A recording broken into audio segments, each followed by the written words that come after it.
euh, pour que le son sorte bien. Pendant qu'on chantait, je suis content qu'on puisse ce matin même commencer à chanter des chants de Noël. C'est spécial. Puis merci beaucoup pour les chants. Merci pour la présidence. C'est spécial, hein, le temps de Noël, même cette année. Cette année, ça va être encore plus spécial à cause du confinement, tout ça. Mais ça ne nous empêche pas de nous rappeler que le Seigneur Jésus est venu. Puis que c'est grâce à lui que nous sommes ici ce matin. Puis que nous pouvons le chanter puis le louer. Et pendant qu'on chantait ça, mon âme rendait grâce au Seigneur pour le fait que, écoutez, moi, vous, tous ensemble, on ne se lasse pas de louer le Seigneur de semaine en semaine, de jour en jour.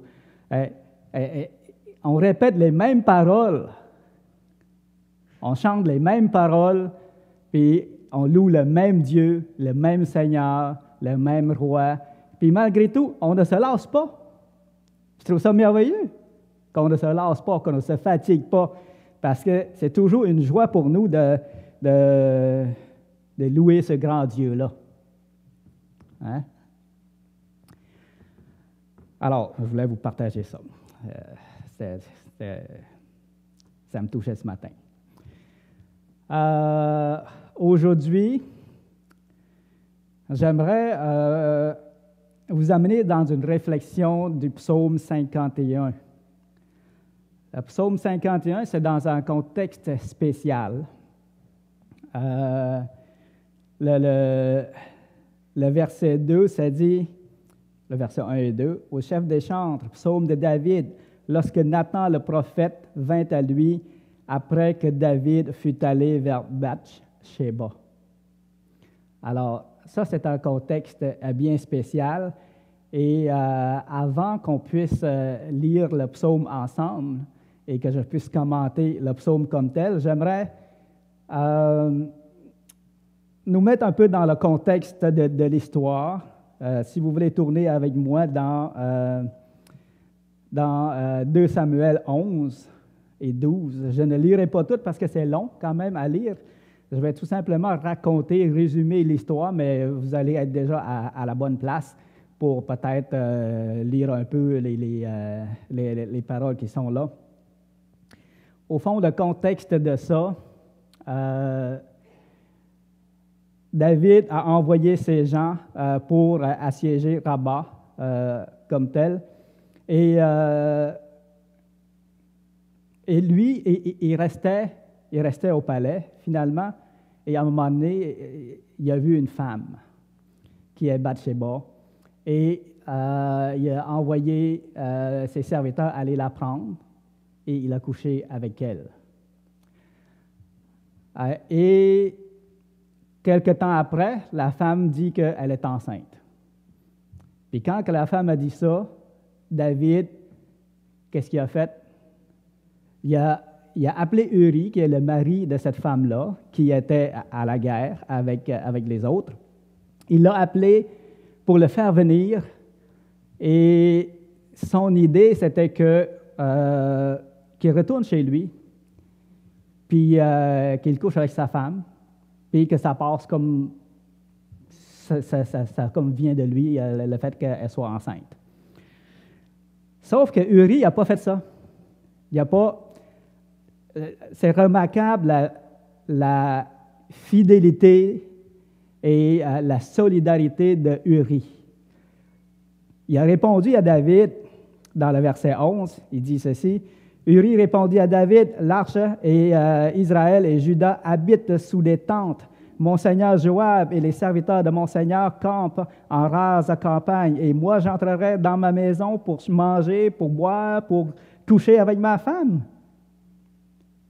Et là, il dit, hein, « Aussi vrai que tu es vivant et que ton âme est vivante, je ne ferai point cela. » Alors, on voit que c'est vraiment par fidélité au roi et par solidarité avec ses compagnons que là, il ne va pas jouir de la vie pendant que ses compagnons souffrent dans le combat.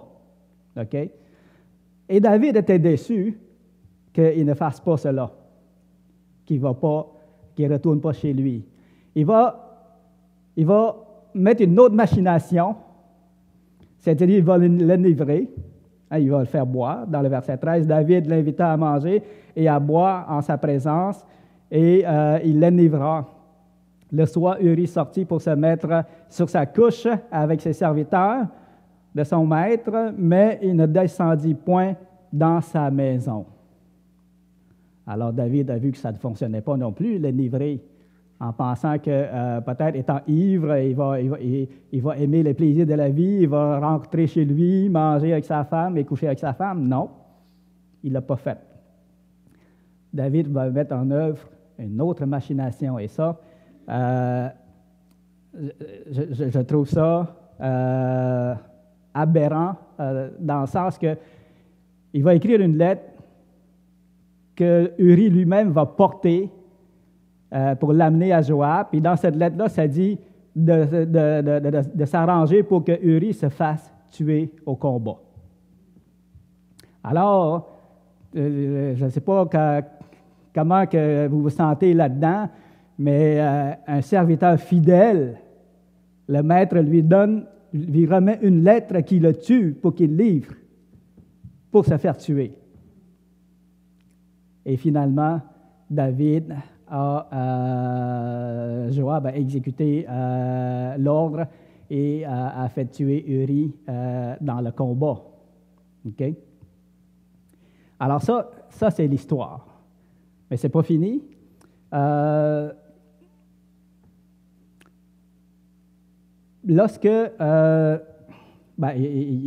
Après ça, quand Uri est mort, il est allé chercher Bathsheba, puis il l'a amené chez lui. Puis c'est là que Nathan se présente à David. Et David n'a pas encore fini. On a vu qu'il a mis le paquet pour son histoire, pour le péché qu'il a commis. C'est pas très rose ce matin quand je vous parle de ça, de la part d'un homme de Dieu, mais écoutez, c'est écrit, puis on a des leçons à en tirer, et je dis tout cela, ce n'est pas pour descendre David, on sait que c'est un homme de Dieu, très apprécié de Dieu, un homme selon le cœur de Dieu, mais il est humain aussi, et il a eu ses journées de chute. Nathan est venu de la part de Dieu raconter une petite histoire à David. Il dit qu'il y a un homme riche puis un homme pauvre. Le riche avait beaucoup de biens, de brebis en abondance et ainsi de suite. Il ne manquait de rien. Il avait tout pour jouir de la vie. Tandis que le pauvre, lui, n'avait rien. Il avait juste une brebis. C'était comme son seul bien qu'il avait. Et là, l'homme riche recevait un ami. Et puis, au lieu de sacrifier, de tuer une de ses brebis, pour faire le festin puis se réjouir avec son ami, il va prendre la brebis du pauvre pour faire ça. Puis David, quand il a entendu ça, il s'est mis en colère. Le verset 2 Samuel 12, le verset 5. La colère de David s'enflamma violemment contre cet homme, l'homme riche. Et il dit à Nathan, « L'Éternel est vivant, l'homme qui a fait cela mérite la mort. » Et wow, il vient de prononcer le nom de l'Éternel comme pour parler en son nom, en plus. Et il rendra 4 brebis pour avoir commis cette action et pour avoir été sans pitié. Mais Nathan lui dit, « Tu es cet homme. » Imaginez David, quand il a entendu ça. « Tu es cet homme. » Tu es cet homme-là, cet homme riche, égoïste, méchant. C'est toi. Maintenant, je ne sais pas qu'est-ce qui était dans la tête à David à ce moment-là. Est-ce qu'il pensait que son geste allait pouvoir être ignoré et caché de Dieu, comme si Dieu ne verrait pas son crime, comme si Dieu ne verrait pas sa chute, puis son péché. Et même en entendant cette histoire-là, tout de suite, il n'a pas fait le lien avec son propre histoire. Mais lorsque Nathan lui a dit ça, que tu es cet homme, et là, tout de suite, il a vu que, ouais, on ne s'en sort pas avec Dieu. Dieu voit, puis Dieu juge. OK? Et vous connaissez par la suite le verset 11 du chapitre 12, ça dit « Ainsi parle l'Éternel, voici, je vais faire sortir de ta maison le malheur contre toi, et je vais prendre sous tes yeux tes propres femmes pour les donner à un autre. » Et le verset 10, c'est écrit ceci, « Maintenant l'épée ne s'éloignera jamais de ta maison, parce que tu m'as méprisé, parce que tu as pris la femme d'Uri, le Héthien, pour en faire ta femme. » Alors, c'était le châtiment que le Seigneur a prononcé. Et l'autre châtiment, dans le verset 14, ça dit ceci, « Parce que tu as fait blasphémer les ennemis de l'Éternel en commettant cette action, le fils qui t'est né mourra. » OK? Alors, j'aimerais parler de la gravité de ces actes ce matin dans toute cette histoire-là. Premièrement, Nathan avait donné une bonne comparaison. Au fond, dans cette histoire-là, c'est le riche qui est allé voler le pauvre. Le riche qui pensait qu'il n'est pas assez riche, il n'y a pas assez de biens pour jouir de la vie, et il est allé voler le pauvre qui n'avait juste une brebis. Imaginez, là, comment c'est aberrant cette histoire-là. Au fond, c'est l'histoire du roi qui est allé voler l'esclave. Le roi qui possédait tout, l'esclave qui ne possédait rien, est allé voler.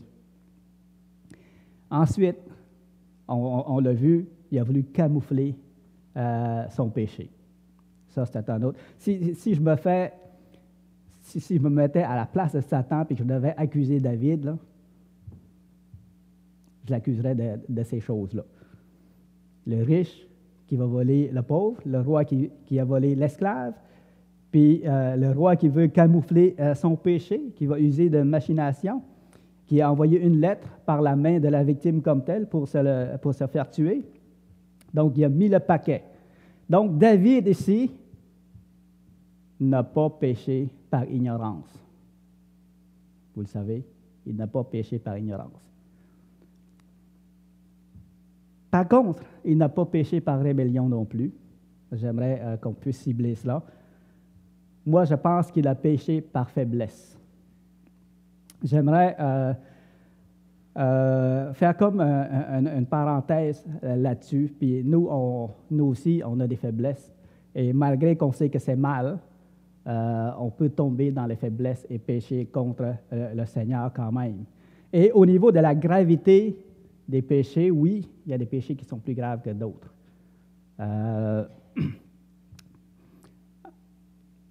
Il y a la gravité par les actes, puis il y a la gravité par la conscience. OK? Puis j'aimerais faire la différence. La gravité par les actes, il y a des actions qui sont plus graves que d'autres. Tout comme dans les bonnes actions, il y a des bonnes actions qui sont plus grandes que d'autres. Par exemple, comme par exemple le fait de tuer. Tuer un innocent, je crois que c'est plus grave que de tuer un vieux pervers. Tuer une personne, c'est moins grave que de tuer tout un village. OK? Il y a des gravités là-dedans dans les actes comme tels. Mais il y a aussi la gravité dans la conscience. Celui qui ne sait pas que c'est mal, il a quand même fait quelque chose de mal, mais le jugement ne sera pas le même que s'il savait déjà. Quelqu'un qui sait, mais qui pêche par faiblesse, c'est encore moins grave que quelqu'un qui pêche par rébellion, parce que vraiment, il veut se rébeller et sciemment, il veut provoquer. Il veut provoquer Dieu comme tel. Et je pense que vous pensez peut-être à Matthieu 5, le verset 21 et 22. On peut aller lire ensemble lorsque Jésus a parlé de...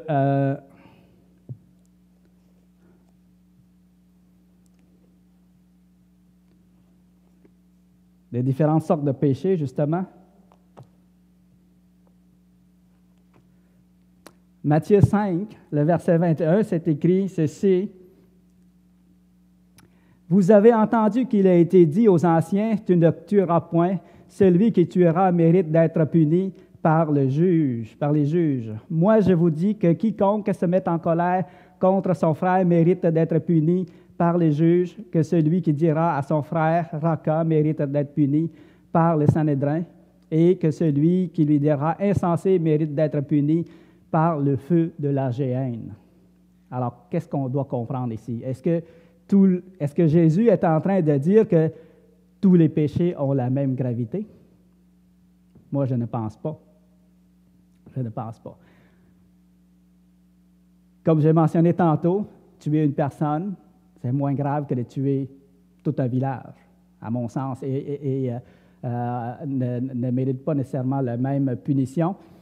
Ce que le Seigneur Jésus veut mentionner ici, ce qu'il est en train de dire, c'est que c'est pas que se mettre en colère contre son frère est aussi un grand péché que de tuer quelqu'un, mais il est en train de dire que la sainteté de Dieu et sa justice est tellement grande qu'il ne peut pas tolérer ne serait-ce qu'un petit péché. C'est ça que Jésus est en train de dire. La sainteté de Dieu est tellement grande qu'il ne peut pas tolérer un seul petit péché. OK? Mais on sait que dans la gravité des actions, il y a différentes gravités quand même. Et dans 2 Samuel 12, le verset 12-14,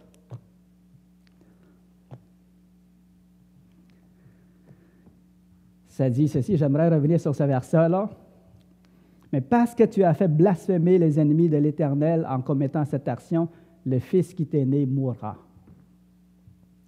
Alors, quand on pêche comme ça, quand on se laisse aller dans le péché, on fait blasphémer les ennemis de l'Éternel.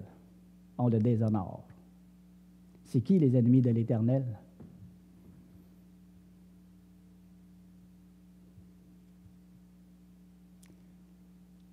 C'est Satan. Satan et ses anges.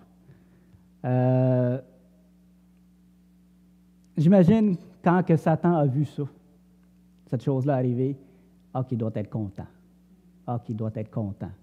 Un homme de Dieu, que Dieu dit qu'il est, selon le cœur de Dieu, le roi qui dirige Israël au complet, qui est béni de l'Éternel, et par qui que Dieu fait des grandes choses.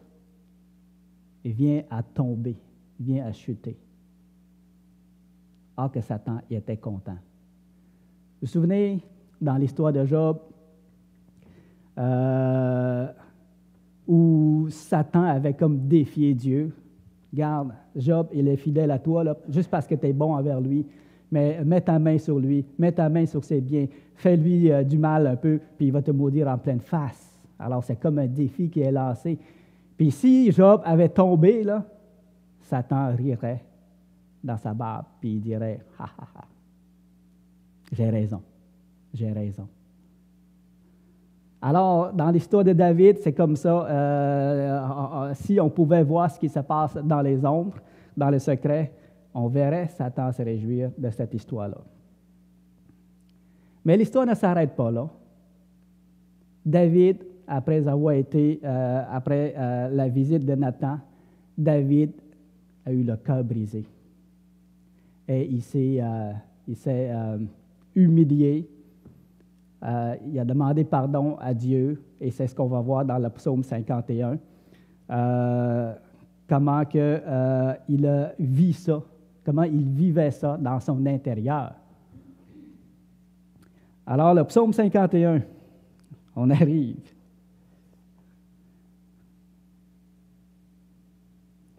Il y a 20 versets. J'aimerais qu'on puisse lire le psaume ensemble. Peut-être une personne, 10 versets. Donc, 2 personnes qui liraient ce psaume-là.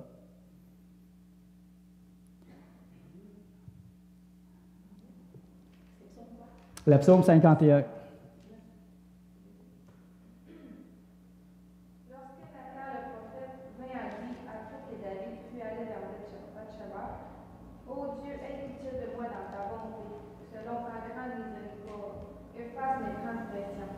Lave-moi complètement de mon iniquité et purifie-moi de mon péché.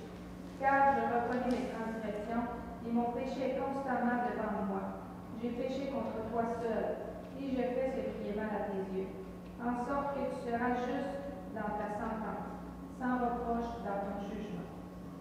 Voici, je suis né dans l'iniquité et ma mère m'a conçu dans le péché. Mais tu veux que la vérité soit au fond du cœur. Fais donc pénétrer la sagesse au-dedans de moi. Purifie-moi avec l'hysope et je serai pur. Lave-moi et je serai plus blanc que la neige. Annonce-moi l'allégresse et la joie, et les eaux que tu as brisées se réjouiront. Une autre personne? Ô Dieu, crée en moi un cœur pur, renouvelle en moi un esprit bien disposé. Ne me rejette pas loin de toi. Ne me retire pas ton Esprit Saint. Rends-moi la joie de ton salut et qu'un esprit de bonne volonté me soutienne. J'enseignerai tes voies à ceux qui les transgressent et les pécheurs reviendront à toi. Ô Dieu, Dieu de mon salut, délivre-moi du sang versé et ma langue célébrera ta justice.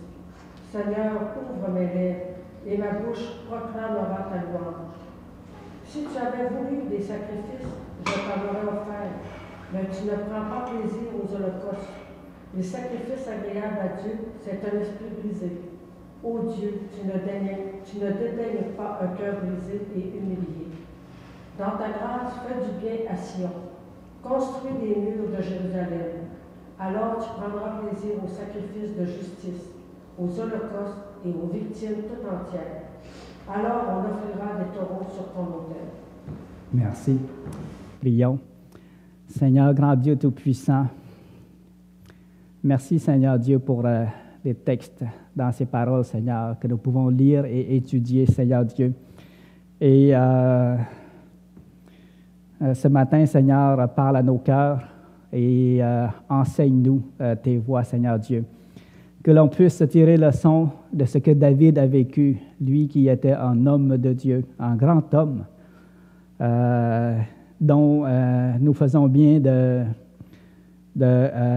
d'imiter dans plusieurs circonstances, à plusieurs égards, Seigneur Dieu. Mais il a aussi eu des faiblesses et nous voulons vraiment apprendre de ces choses-là, Seigneur. Et je te prie, Seigneur Dieu, de me conduire pour que tout soit fait selon ta parole et que l'on puisse être exhorté par toutes ces vérités que tu nous donnes aujourd'hui, Seigneur. Je te prie. Amen.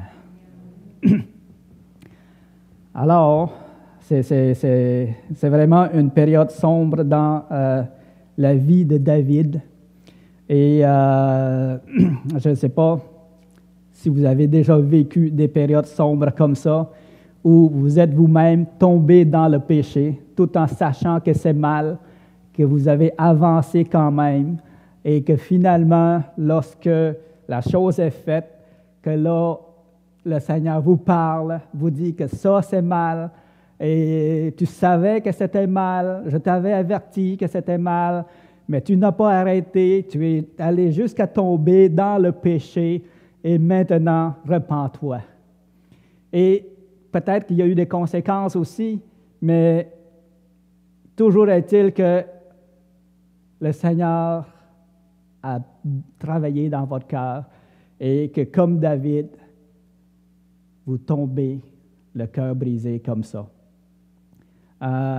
Tout le psaume 51, c'est l'expression d'un cœur brisé dû à cette histoire-là. OK?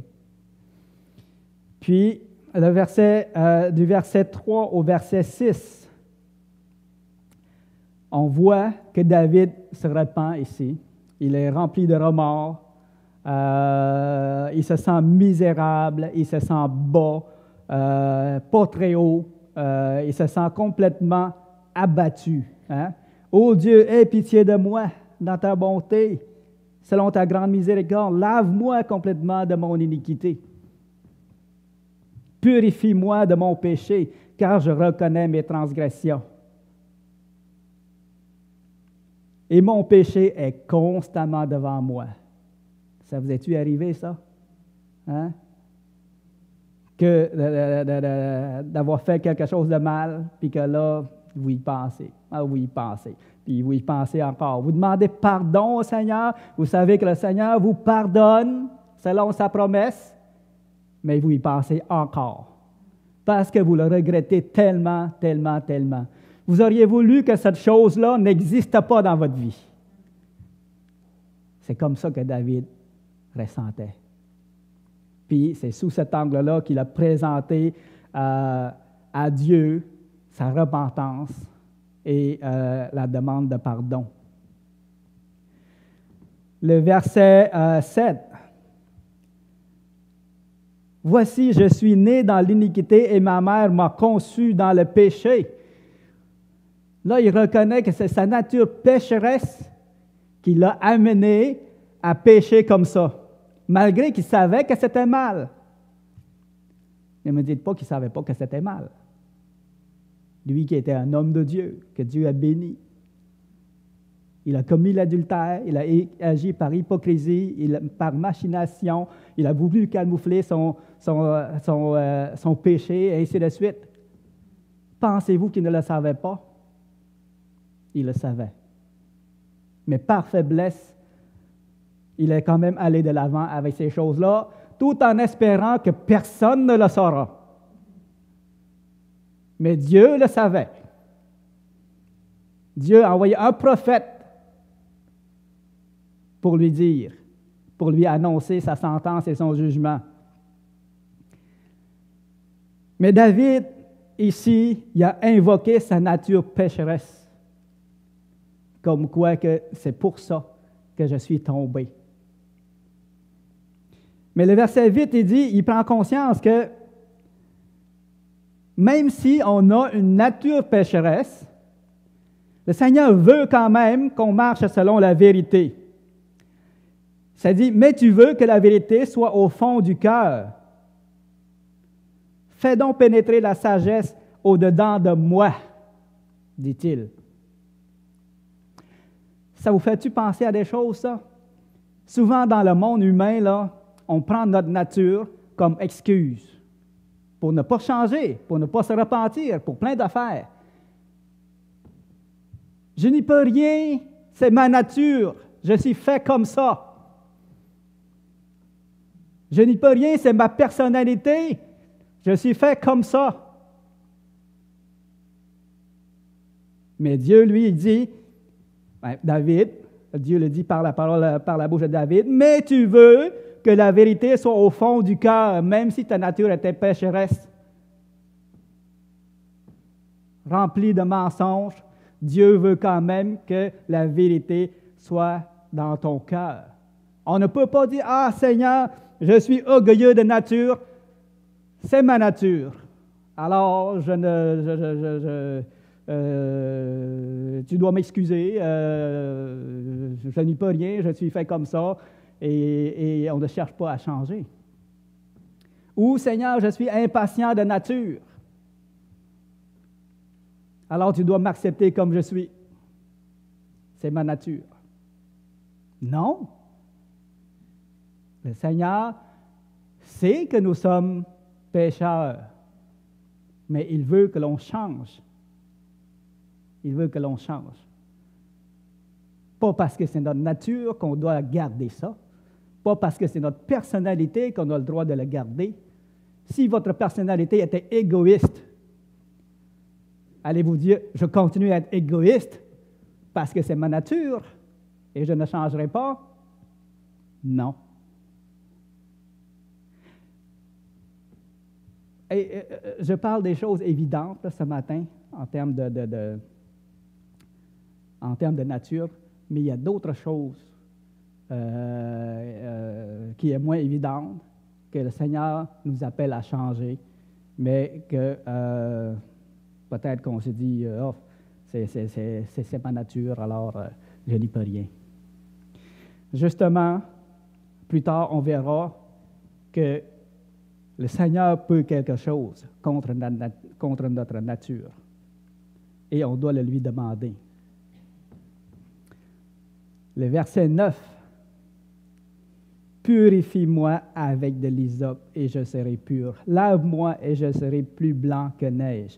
Annonce-moi l'allégresse et la joie, et les eaux que tu as brisées se réjouiront. Détourne ton regard de mes péchés, efface toutes mes iniquités. Il aurait voulu pouvoir revenir en arrière quand on lit ça. Mais il ne peut pas. Alors il demande au Seigneur de le purifier. Le verset 12. Ô Dieu, crée en moi un cœur pur et renouvelle en moi un esprit bien disposé. Encore une fois, il fait référence à sa vieille nature et il reconnaît que cette nature-là, dans cette nature-là, il ne peut avoir un cœur pur. Et il demande à Dieu de le sauver de ça, de créer en lui un cœur pur. Parce que lui seul peut faire ça. Lui seul peut faire ça. Ne me rejette pas loin de ta face, ne me retire pas ton Esprit Saint. Rends-moi la joie de ton salut et qu'un esprit de bonne volonté me soutienne. C'est vraiment des paroles qui sont beaux, puis qui nous enseignent que c'est Dieu seul qui peut nous transformer puis nous donner un esprit bien disposé. Et on doit demander au Seigneur de nous donner un cœur comme ça.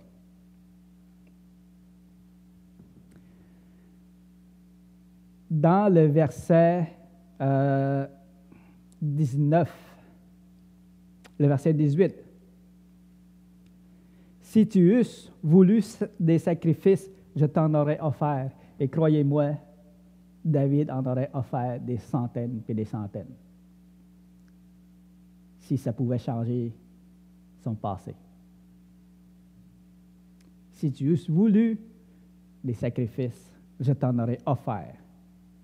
Mais tu ne prends point plaisir aux holocaustes. Les sacrifices qui sont agréables à Dieu, c'est un esprit brisé. Ô Dieu, ne dédaigne pas un cœur brisé et contrit. Ô Dieu, tu ne dédaignes pas un cœur brisé et contrit. Alors, dans un cas comme ça, ce que le Seigneur s'attend, ce n'est pas une multitude de sacrifices et aucune repentance, aucun changement d'attitude de cœur. Ce que Dieu s'attend, c'est vraiment un cœur brisé et contrit et qui se tourne à lui. OK?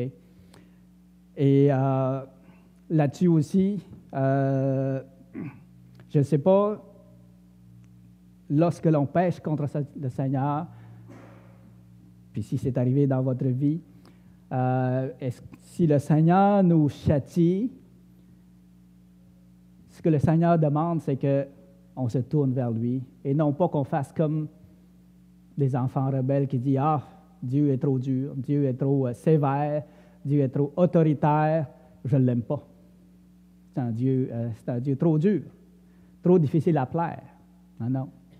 Ce n'est pas cette attitude-là que le Seigneur veut qu'on fasse. Le Seigneur veut qu'on ait une attitude de cœur brisé comme David a présentement. Qu'on soit pleinement conscient de notre erreur, de notre état de pécheur, et qu'on s'abandonne à lui. Dans le verset 6, par exemple, quand David dit en sorte que tu seras juste dans ta sentence, sans reproche dans tes jugements. Ici, David se livre au jugement de Dieu. Il se livre au jugement de Dieu. Il ne se dérobe pas de ce jugement-là. Il ne conteste pas ce jugement-là et il accepte le verdict de Dieu. Ce que Nathan avait dit, il accepte. Il regrette, il accepte et se repent. Et c'est comme ça que le Seigneur s'attend à ce qu'on agit également lorsque ça nous arrive. Ce qu'on peut apprendre de cette histoire-là, c'est que celui qui se croit debout prenne garde de tomber. Hein? Qui était plus debout que David? Moi, je ne peux pas me comparer à David. C'est vraiment un grand homme de Dieu. Et puis, Dieu a fait de grandes choses dans sa vie. On pouvait dire qu'il marchait très, très, très, très proche du Seigneur. Puis malgré tout, il a tombé. Il a tombé. Et ce n'est pas une petite affaire. C'est une grosse affaire. Il est tombé dans une grosse affaire qui a mérité la division de son royaume. Dans l'histoire, on le sait, quand que le Seigneur a dit « L'épée ne s'éloignera point de ta maison, je ferai sortir de ta maison un feu qui te dévore ». C'est son fils Absalom qui va se retourner contre lui, puis Israël va se diviser en deux royaumes, et va être en conflit et tout ça. Tout ça, c'est suite à ce jugement-là. C'est suite à ce jugement-là que le Seigneur a prononcé sur David. Donc, on ne peut pas se dire meilleur que lui.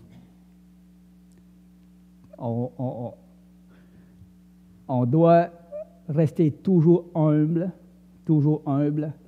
Vous savez, quand des fois j'entends dire qu'un tel pasteur a tombé dans, je ne sais pas moi, dans un péché quelconque, ou un frère qui a abandonné le Seigneur, ou un frère qui est parti avec une autre femme, il a abandonné sa femme, et ainsi de suite.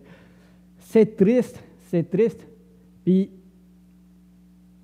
il faut éviter vraiment de juger, de dire « Ah, lui, il a fait ça, moi, je n'aurais jamais fait ça. » Non, tu ne sais pas. Tu ne sais pas. L'avenir, tu ne le sais pas. Tu te crois fort peut-être présentement, mais peut-être que plus tard, dans quelques années, des circonstances, tout ça, peut-être que tu vas tomber aussi. Que celui qui se croit debout prenne garde de tomber.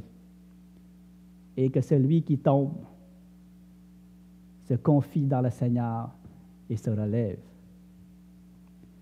Comme on voit dans ce psaume, que celui qui tombe se tourne vers le Seigneur, recherche sa face, demande pardon, avec un cœur brisé, avec des remords et de la repentance,